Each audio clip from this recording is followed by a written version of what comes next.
Friends, welcome back to my channel Suma dot Chummi. ಇದು ಸುಮಾ ಮಾತಾಡ್ತಾ ಇರೋದು. ಇವಾಗ ಒಂದು ಒಳ್ಳೆ ಟಾಪಿಕ್ ಬಗ್ಗೆ ಮಾತಾಡ್ತಾ ಹೋಗೋಣ. ಒಬ್ಬ ಹೆಣ್ಮಗ್ಳು ಹೇಳಿದೊಂದು ಒಳ್ಳೆ ಮಾತು ನಂಗೆ ತುಂಬ ಇಷ್ಟ ಆಯಿತು. ಒಬ್ಳು ಹೆಣ್ಮಕ್ಳು ಜಾಬ್ಗೆ ಹೋಗ್ತಾ ಇದ್ಲಂತೆ. ಅವಳಿಗೆ 30,000 ಸ್ಯಾಲರಿ ಅಂತೆ. ಕುಕ್ಕಿಂಗ್ ಕೆಲಸಕ್ಕೆ ಮತ್ತು ಮನೆ ಕ್ಲೀನ್ ಮಾಡೋ ಕೆಲಸಕ್ಕೆ ಒಬ್ಳನ್ನ ಕೆಲ್ಸದವಳು ಇಟ್ಕೊಂಡು 10,000 ಸ್ಯಾಲರಿ ಕೊಡ್ತಿದ್ಲಂತೆ ಅವಳಿಗೆ. ಸೊ ಆಗ ಮನೆಯವರು, ನೇಬರ್ಸು, ಮನೆ ಪಕ್ಕದವರು, ಅಕ್ಕಪಕ್ಕದವರೆಲ್ಲ ಅವಳನ್ನ ಕಿಂಡಲ್ ಮಾಡೋಕ್ಕೆ ಟ್ರೈ ಮಾಡಿದ್ರಂತೆ.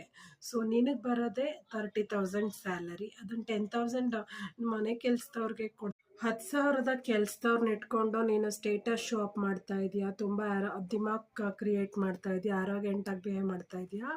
ಸೊ ನೀನು ಎಲ್ಲ ಇದು ತೋರ್ಪಡಿಕೆಗೆ ಮಾಡ್ತಾ ಇದೀಯಾ, ನಿಂಗೆ ಸ್ಯಾಲ್ರಿ ಬರುತ್ತೆ, ಮನೆ ಕೆಲಸದವಳು ಇಟ್ಕೊಂಡಿದ್ದೀನಿ ಅಂತ ನೀನು ಆ ಥರ ಮಾಡ್ತಾ ಇದೀಯಾ ಅಂತ ಅವರೆಲ್ಲ ಕಿಂಡಲ್ ಮತ್ತು ಜಲಸಿ ಫೀಲ್ ಮಾಡಿದ್ರಂತೆ.